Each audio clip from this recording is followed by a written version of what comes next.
study of the humanities, as it was originally conceived, aimed to produce better individuals, more rounded individuals. Ashoka, in spite of its youth, it's only 10 years old, aspires to be the best in the world in the study of humanities.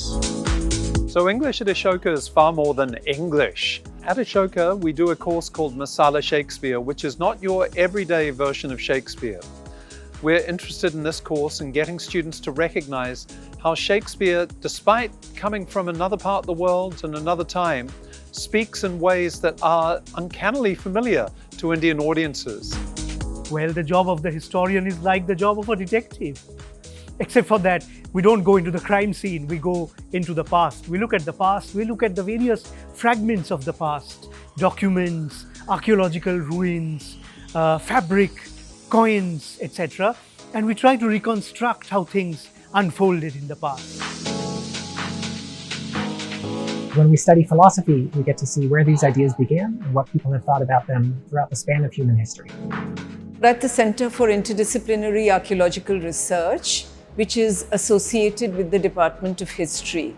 And this is a space where minds exercise themselves over matter. You can have stone tools here which go back to several 100,000 years ago.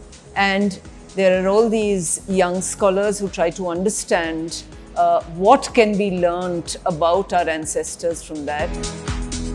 I am more proud of Ashoka students than my own scholarship. And I think that it's possible that we have all made a name for ourselves. People who study English because they know that it allows them to think about the politics of their country, because it allows them to think about the economic aspects of the world in which they live, because English allows you to dip into multiple fields, the number of job opportunities for you is commensurately huge. 3 points that our students really gain with a grounding in philosophy. The first is critical thinking. The second is being able to write and communicate clearly and persuasively.